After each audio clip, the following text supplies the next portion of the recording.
you? Hi. Good. How are you? Doing great. First of all, I'm so happy to see you again because I loved Beast of a Southern Wild so much. And so the minute I got this request, I was like, yes, yes, I would love that. Thank you.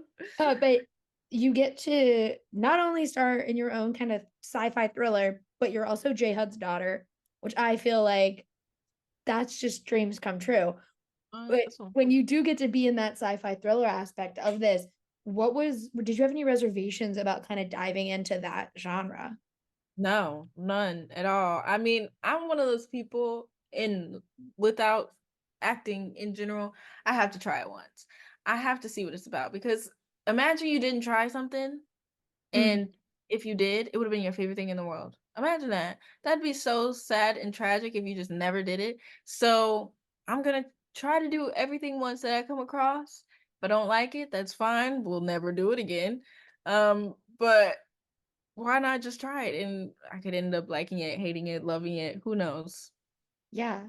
And science fiction is I love science fiction in general because I think it's like horror has that ability to tell these stories that are one way on paper, but a different way for whoever's interpreting it.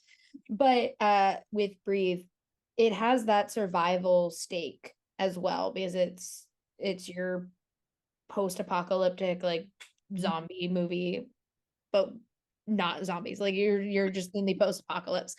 Uh when you are playing a character who is trusting her mother, who is not trusting all these people who are telling them like, oh, you're wrong, you're wrong, you're wrong.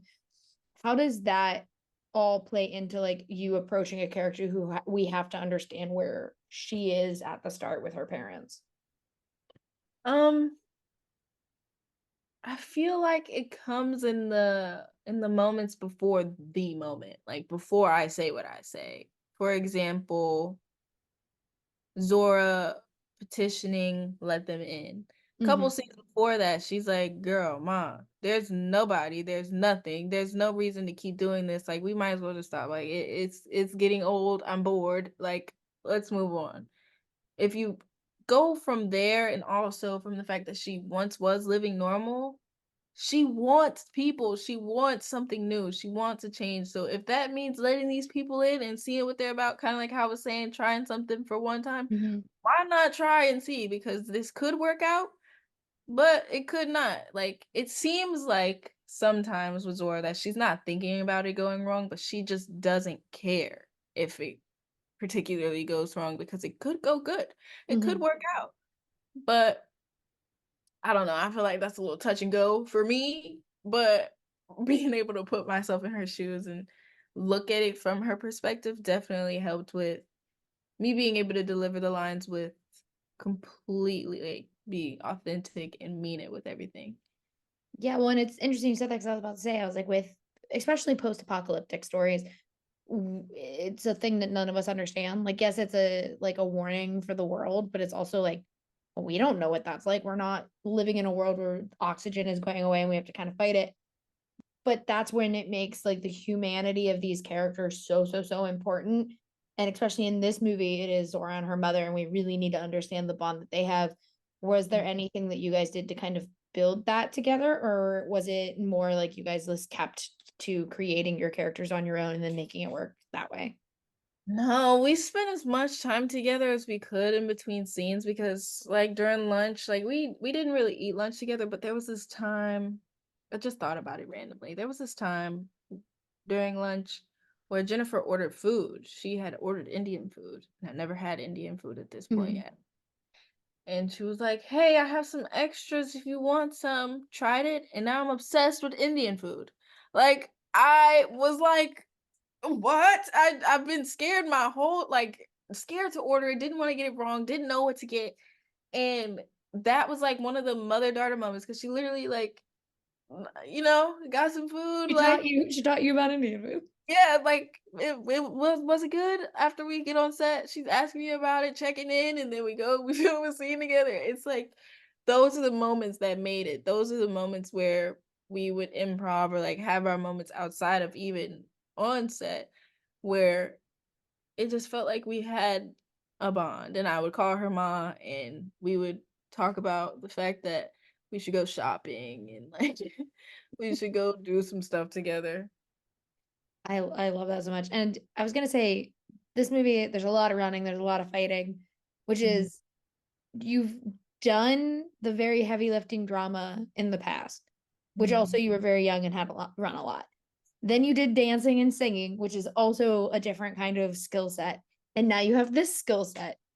Is it easier given like your past work to do something like this where there's a lot of running and heavy lifting and things, but it's not maybe necessarily as emotionally draining at that point? Or is it still just as hard because it's a different kind of use of your body while acting? Yeah.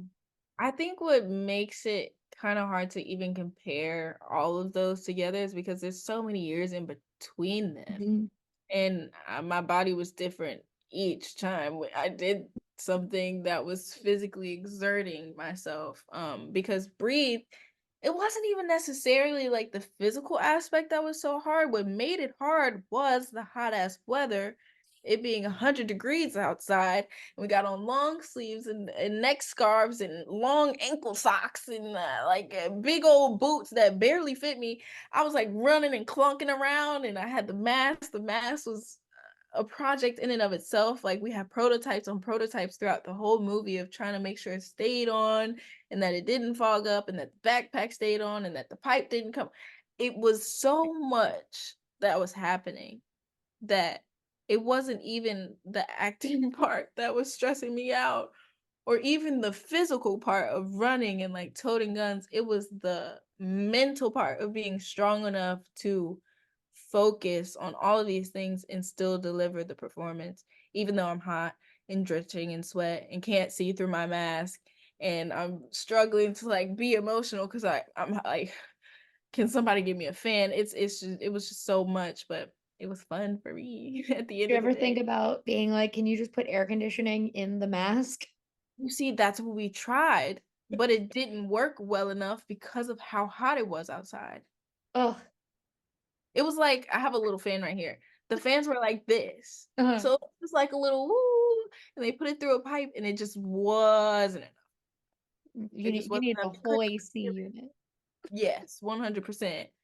Like the Barney, I don't know if you remember Barney, but Barney, they used to have fans in the Barney costume. Yes, I know Barney. Barney was my thing. Used to have the fans to keep Barney cool.